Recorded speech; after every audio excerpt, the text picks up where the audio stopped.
Kate Bacon Plasma 1. What is this world coming to? She's on assignment in Los Angeles. Also, Gutierrez, Blackstone, Ryan, hello, today.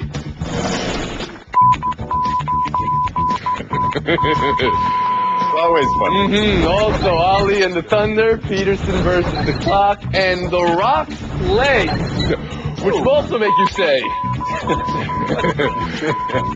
let's go around the horn. Don't you know what we're starting with today? Reds manager Bryan Price's magnum opus, 77 F-bombs. 77! They're getting all the headlines, and rightfully so, because the stars, like Stephen Hawking on the screen right there. But how about the Enquirer's C. Trent Rosecrans, who took all this heat in like sun on a tarred roof? And how about his parenthetical delineation here between bovine and equine ejectamenta? Bravo, Kate. 5 minutes of tirade. He's apologized for the language. He says he stands by the content of his message. The floor is yours. I'm always concerned that when you have to use 77 expletives, that perhaps the content of your message is not as strong as you think it is. Because right here, when you dig down to it, he's saying that he does not like it when reporters report things that put his team at a competitive disadvantage. He's operating from the premise that reporters even consider whether information is going to put his team at a competitive disadvantage. They do not. I don't think he should be standing behind the expletives or the content of his message because it's pretty silly. Does he have a point, Israel? Not really. I mean, basically, this turned into an anti-social media rant is what it was. Because I'm pretty sure if you ask an editor, say, what's the Cincinnati beat reporter's job? It's to sniff out every bleeping thing about the Cincinnati Reds and put it bleeping out there for every bleeping person to see. Like, that would be the exact same thing an editor would tell his reporter. Now he's saying, the manager here is saying, all of a sudden, no, that's not right. My question is, what is he says, I'm honest with you guys about this, and I tell you guys information all the time. What does he want them to do with that information? Does he want them to just go home and share it with their families, or does he want to just share it with everybody else? In a world of Twitter, the world of social media, everything is going to be public information. It doesn't matter if it puts you Kevin, does he have a point that the information that's out there is hurting his ball club and he should care about that? No, he shouldn't be caring about that. He shouldn't be worried about that. The symbiotic relationship between sports and sports media should be way over. There was a time, there's a great story about Babe Ruth running down the middle of a car on a train filled with reporters, and he was naked, and he was followed by an equally naked woman with a knife in her hand, and one reporter says to the other reporter, there's another story we're not getting in the newspaper. Those days are over. If it's out there, we're there to report it, and that reporter did an outstanding job. Okay, Bob Ryan, how do you see this? It's fascinating to me that in the 2015 American could be so terminally naive and colossally ignorant as to not understand the nature of the media's job. It's beyond my comprehension that he got this far. What interests me most about this is the nature of his objection about Devin Murasako not being available, because this is not a baseball issue ordinarily. This is a football and basketball issue.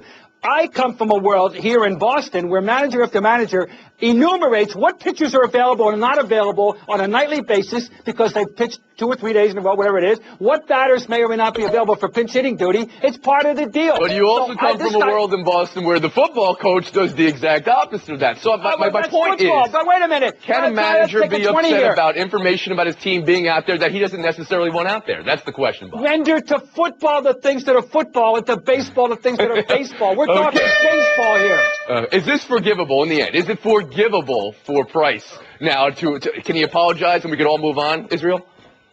Yeah, I think so. I think you can definitely move on from this. He's just got to learn what the media is actually about. Okay. We'll move on then to Bulls-Bucks last night, which happened. Limited signs of life at times, but 2 dust-ups, so at least if guys weren't going to hit shots, they're going to hit each other. Israel, Bulls are up 2-0 now. What's your impressions from them and of them so far? Yeah, no, I think this is about as good. Potentially, they can be as good as anybody else in the Eastern Conference. When you look at their expectations from the beginning of the season, when we saw a fully healthy Bulls roster, we thought this kind of thing was possible. We just weren't sure if Derrick Rose would be able to play at this level. He's been playing great. And throw on top of that Mirotich's development as the year has gone along. They have a very deep, talented roster that can beat anybody. Blackstone? Well, I'll just add to that. And last night, Derrick Rose did not play exceptionally well. Instead, it was 31 points from Jimmy Butler, which really led the way, and 64 rebounds by that team, absolutely killing the Bucks on the board. So when you put all that together, all of a sudden, they're coming together and looking like the formidable team we thought they were going to be. Bob Ryan? What's the big deal? They are who we thought they were if they were ever healthy. This is who they were supposed to be. Why are we expecting such shock? This is a team that could go all the way if they stay healthy. Bob, are you going to have a problem with every single question that's asked about every single topic today? I mean, it's fine if you do, but you can understand how it's a real question. This is the first time we've seen Derrick Rose in the postseason in 3 years, Kate No, Fagan. I can't. What is your impression of the Bulls with Rose today? Right, and Bob says if they were healthy, we didn't know if they were going to be healthy. I mean, at the end of the regular season, Derrick Rose is playing 19, 20 minutes a game, and you can't win playoff series where your star is coming out after each quarter after 5 minutes. So, yeah, the Bulls are absolutely playing and flowing and playing with rhythm and getting feisty with people in a way that we did not expect. So you saw a team that was flowing yesterday. With the struggles they had in the first half scoring the basketball, Kate? No, they were flowing better than I thought they were at the end of the regular season, and that I thought they were compared to how many injuries they have and how infrequently they've had that roster. All right, let's get Bob together. Ryan back in here. So far, the report card on Rose is one great game, one partially okay game. We don't know how it's all going to play out, but what we do know is that if he's playing well, this is a team that can beat anybody. Yeah, the good thing about is you can have Derrick Rose not having a great night every single night. You got a guy like Jimmy Butler, such a smart player, such a well-rounded player. He can give you 30, so they can recover. Yeah, remember in the off season where Jimmy Butler was mentioned in the same sentence with Michael Jordan, and we all went, well, you still don't put him in that sentence, but I tell you what, You he's in the just next did. sentence. You just put him in a sentence. I did. A spectacular performance. Mute. We'll move on. Now the sign in the Blazers locker room. We don't lose to Spanish players. It was one of 15 motivational statements visibly seen by everyone who walked in. Terry Stott said it was lighthearted and it wasn't meant to be out there. We should have taken it down. KB, is this sign a deal or no deal? I'd like to think it's no deal. I mean, I don't think that's a xenophobic locker room that you're talking about. It just doesn't make any sense, especially coming from a team that apparently had the first Spanish player in the history of the NBA and has had people like Rudy Fernandez over the years. I don't really understand what that shot is all about. It makes absolutely no sense. Bob? There could be some prior inside joke. It's of no concern. It is of no consequence. It's a bad attempt at humor. They didn't intend anybody to see it. Let's all move on. Kate Fagan? Yeah, it's no big deal about the Spanish player comment, but who is still laminating things? Okay, and if you do laminate something, shouldn't it be interesting? I mean, we're used to cliches, but they actually put up something that was behind the scenes, and it was cliched. You're right. The idea that you're going to laminate something means you want to keep it for a long period of time. There should be golden nuggets of wisdom if you're going to laminate something. Israel Gutierrez. Yeah, some teams do this. They laminate little messages, whether it be from a chaplain or whether it be from a head coach or what have you. But, yeah, I don't think it's much of anything. You know, it's not like they're xenophobic, as KB said. You know, they've had Spanish players. They're not anti-European anything. It's just one of those, like Bob said, maybe an inside joke, maybe just a horrible joke, but you put it on something that can be seen. Not only can be, you know, they can reproduce these things and put out multiple of them, and you don't know where they are, but you put it right there in the locker room for other people to see it when you know it can be seen the wrong way. It was just a dumb move. It's not necessarily an insulting move. Underneath all this is the fact that Gasol has dominated them on some level this year. They haven't beaten them this year. They could lose 8 games to the Grizzlies this year. Fagan 11, Gutierrez 6, Blackstone 7, Ryan 7. We've been horned. Taking a break. Coming up, are the Thunder thinking Ollie is an upgrade to Brooks, or are they worried about losing Kevin Durant to UConn? Find out next.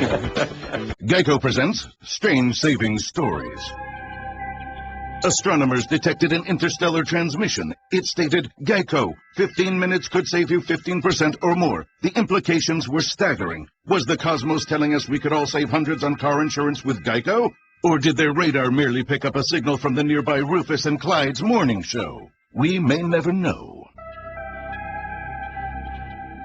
Geico. 15 minutes could save you 15% or more on car insurance. Buy or sell. It should be noted for this story, and everyone we do going forward on OKC, Scott Brooks is still under contract. Adam Zagoria, SNY. UConn coach Kevin Ollie is being seriously considered for the OKC coaching job.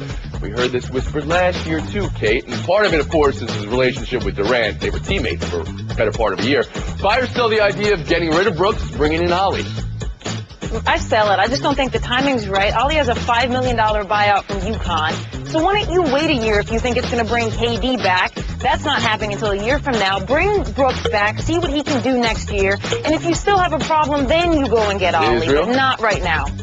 Yeah, I think the timing isn't right. Not only is it for everything that Kate just said, it would be a lot of pressure for Kevin Ollie, given that his first year in, it's a lot of weight on his shoulders to keep that OKC thing together. And on top of that, you know, this organization is about keeping those players happy. It would very much keep them happy if they kept Scott Brooks for one more year at the very least. Well, once again, as I said the other day, I mean, you can't blame this season on the coach because of all the injuries that they've suffered. However, when you compare it to the Donovan thing, it does make more sense because he played there and his relationship with the players. Bob Ryan? The whole organization's in flux until we find out what kind of career Kevin Durant's going to have, and we just don't know right now, number one. And as far as keeping the players happy things concerned, didn't we see the blueprint in Golden State? You know, the fact of the matter is players don't always know what's best for them. They thought that they loved Mark Jackson. Well, guess what? Bob, they did better. You acknowledge, and everyone here would agree, that they're in flux until Durant makes a decision. Should they be making decisions before Durant makes a decision to kind of sway it? No, I mean, that's not, by the way, let's see how good he is. Let's see if he's ever going to be healthy again. I mean, that's Buy or part sell of the deal, too. Adrian Peterson, and a source telling Chris Thompson of the Pioneer Press, it's now or never for a trade. Either it happens before or during the draft, or it's not happening at all. Peterson, meanwhile, not present at the team's voluntary workout yesterday. So knowing this should Minnesota try to deal Peterson? Well, I'm not basing anything on him not being at the voluntary workout because apparently that happens all the time. But in terms of trading him now or never, given the idea that you're going to get draft picks back, so yeah, trading him before the draft would be the best time. I personally think they should move on from him, try to get whatever draft picks that they can, because it's just going to be a messy relationship. Blackstone? You know, they should, but you know what? There's not another team out there like Washington, I don't think right now is going to give you a boatload of number one picks for a running back who, you know, has seen a number of his better years maybe go behind him. So, no, I don't think so. Bob Ryan. Seems to me the logical time would be right now and at the draft, because during the draft, you know, things happen. The GM's getting heat. An owner goes crazy. Something really that you never foreseen out could be out there for them. So the teams, the source from this article, Arizona, Atlanta, Dallas, Jacksonville, San Diego, Tampa. Bob, any of those teams jump out at you as the destination landing spot? I haven't given it 1 second thought. Well, maybe you could. Get back to us, Bob. Take that time right now for the mute. How about you, Kate? I just can't see why this is a good deal for Minnesota. Now, if they can get a first-round pick, which is his value to them, then do it. But most teams aren't going to offer more than a second, possibly a third. Only exception is Dallas, Bob, who is in the hunt for a seconds. Super Bowl. Okay, you So said maybe Dallas, they Kate. offer a first. You said Bob had 10 seconds during the mute. So what's your answer now, Bob? My answer is that if he's 80% of what he was, he's an upgrade over almost every running back in the league, so anybody would want him. Anybody. All right. Thanks for narrowing it down to one of 31 teams. Buy or sell 3. RG3's quote to Jeff Darlington of NFL.com about Washington maybe not picking up his 2016 option in the next 2 weeks. RG3 said, quote, I wouldn't be bummed. Either way, we're going out there to prove it this upcoming year, not next year. I just want to win. Kev, if you're Washington, what are you thinking when you read that? Well, Washington wants him to win, too. But you know what? Nobody around here is going to be bummed if over his next 20 games he's as good as his last 20 games in which he was 5-15 as a quarterback for the team. So, you know what? It's just time to get on the field and perform. Bob Ryan? I just read into that he does not lost 1 ounce of his self-confidence. He's saying, I wouldn't be bummed because I think it means I can go anywhere and be great. I think that's what he believes. Fagan? I mean, he should be bummed because nowhere else is going to pay him that $16 million option. And Washington isn't even going to pick up that option. They're going to see how he plays. And if he plays well and he looks like his rookie year, then they throw the franchise tag on him. So wouldn't you say it's realistic then at that point? Realistic for what? For him to think that he shouldn't be bummed at all this. So everything that's Yeah, he happening. shouldn't be bummed. He should have said, I would be wildly surprised if they pick up that option. Gutierrez, you? Yeah, no, what I like about his quote is that he was just talking about forget 2 years from now or forget that following offseason. We've got to work to do this coming season, and that would determine whether or not he's, wanted back at all. So I think that's where his focus should be, and I think that's where it is. So I'm not that concerned about the other part. Israel, are you bummed? You're the first to go before the Lightning? No, I was considering using my uneliminations, but I'll just focus on the future or whatever. Ah, the uneliminations for winning the tournament challenge, but not today. Okay, all right. Okay, Kev, Bob, lightning round next. And coming up, the NHL's response to Dustin Byfuglien congratulating Corey Perry on his goal. ESPN Radio, bringing you directly to the biggest events in sports. Center field, well hit, Hunter back, out of here! From opening day of baseball, Throw to the plate, safe at the plate! right through the World Series. For the third time in 5 seasons, the San Francisco Giants are the champions of the baseball world. Whether it's LeBron, Chris Paul, or Kevin Durant, when the NBA tips off, ESPN Radio is right there when a champion is crowned. We have a new world champion. The San Antonio Spurs are the world champions. And when the magic of bowl season arrives, ESPN Radio is your home for the new college football playoff. The college football playoff first national champion, the Ohio State Buckeyes. The biggest events in sports can be found right here on ESPN Radio. Vegas 15, Stone and Ryan 13. Anybody's ball game in the lightning round. The NHL says no discipline for Dustin Byfuglien here. So 2 minutes is all he got for hitting Corey Perry in the back of the head about 2 minutes after his goal. Kate, are you all right with that?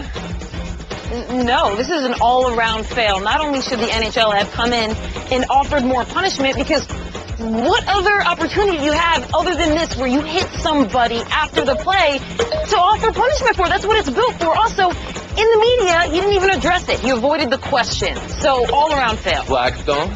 The other day we talked about Subban Slash and what he deserved, but that was in the middle of play, even though it was bad. This is after play. A guy is relaxed. He doesn't have a chance to protect himself, and it's coming from a guy who has done this before just a few weeks ago and got suspended for 4 games. Similar situation. Bob Ryan? Horrible decision. Byfuglien is an incorrigible. He's a recidivist. Heads are now off limits. Everyone's supposed to know that. He deserved to watch the rest of the game on the big screen in the locker room. That's the only appropriate punishment. Well, as long as we stick together as a team, we'll be all right. Lightning 2. The Miami Herald's report that Marlins manager Mike Redmond is on the hot seat. Kevin Blackstone, would you say 3-10 is too early, too late, or just right for the hot seat?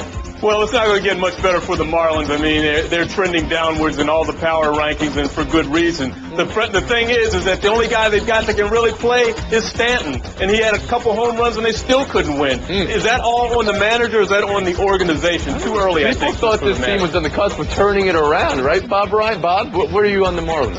Well, as I always say, plus ça change, plus c'est la même chose, or an alternate way of putting it is the Marlins are the Marlins are the Marlins, and Loria is Loria. No, he doesn't deserve to get fired. He's hardly the man responsible for this, but this is the way the Marlins have become the Marlins. We don't even have a large enough statistical sample yet. They've played 1/13 of the season. That would be like firing an NFL coach if they're like 0-1, maybe 0-2. So, no, it's way, way too soon. I think fans have wanted to fire NFL coaches in the middle of the second quarter of the second game, and that's what it turned out to be. Ooh, Bob Ryan, 16. A lot of questions to be asked about your performance in today's show. What's the last word? Why do you do me this disrespect? He's got questions about the questions. He doesn't like any questions. Vegas, Blackstone. That's going to be a showdown straight ahead. Islanders fans stealing seats from the Nassau Coliseum while the team is still playing in the playoffs.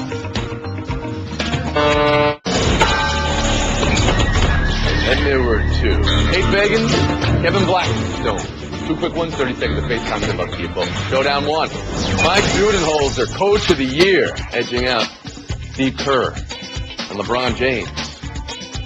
Kate, Kev, you don't vote for Coach of the Year, but Israel did. Did Gutierrez get it right?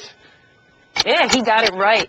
I mean, this is always tricky. It's almost as tricky as MVP, because it's not really just best coach. It's like expected wins over actual wins. And in this case, Budenholzer had a Hawks team that won so many more games than expected, so that's why this was absolutely Not only so many choice. games were expected, I mean, this is the Atlanta Hawks, a record for the franchise, 60 wins. Nobody saw this coming. 4 All-Stars off the team and just still rolling. I mean, it's a great thing for the NBA and an honor for him. Okay. Absolutely. Steve Kerr, I mean, that team had the 4th most wins in NBA history, but you agree with Gutierrez, as much as it pains me, point for each. Showdown 2, the seats at the Nassau Coliseum that are disappearing as fans take mementos from the about-to-be-extinct building while the team is still playing in the playoffs and up in their series. KB, what do you do if you get to the game tonight and there's no seat, or there's one of those folding chairs that's like I'm at the kiddie table at Aunt Rose's Easter dinner? What do you do? Well, I think you pick it up like you're in a wrestling match and crack it over the guy's head who's in front of you, right? Isn't that what it's there for? I've never seen it. Standing chair only. And if you're going to take the seat, why not take the entire seat? Why don't you just take the bottom portion? Good grief. If I got there and I didn't have to sit in one of those disgusting seats, I would be thrilled. You know, those folding chairs, there's way less beer has been spilled on those. I think they need to coin a new phrase, right? Like, it's not over until the fans start stealing the seats. Well, their phrase right now is yes, yes, yes, yes. Okay, we're split here. 3 words or fewer. Should you win FaceTime, Kate, what would you talk about? Jewel Lloyd, WNBA. Blackistone, how about you? St. Louis Cardinals. Fagan's going to get the point and the FaceTime.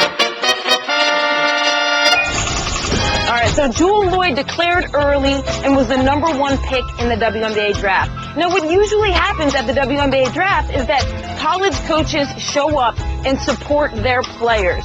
Notre Dame coach Muffet McGraw actually did not show up for Jewel Lloyd at the WNBA draft. I just do not think that's a good look for her. I think Jewel Lloyd's decision made sense financially, and she wanted to pursue new challenges. And I think college coaches need to show up for their players, whether they declare early or not. You know, you had that great column on this about a week ago, and we did it in the show. I will say this, one panelist said he disagreed with that column. You want to take a guess who? Who?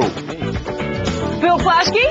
Ding, ding, ding, ding, ding! Hey. Megan versus Plaschke next week. See you tomorrow. The war. Man. Two of baseball's best go head-to-head in interleague action when the Tigers head to St. Louis to face the Cardinals. That one is gone. The pregame at 7 Eastern, first pitch at 8, Sunday on ESPN and ESPN Radio.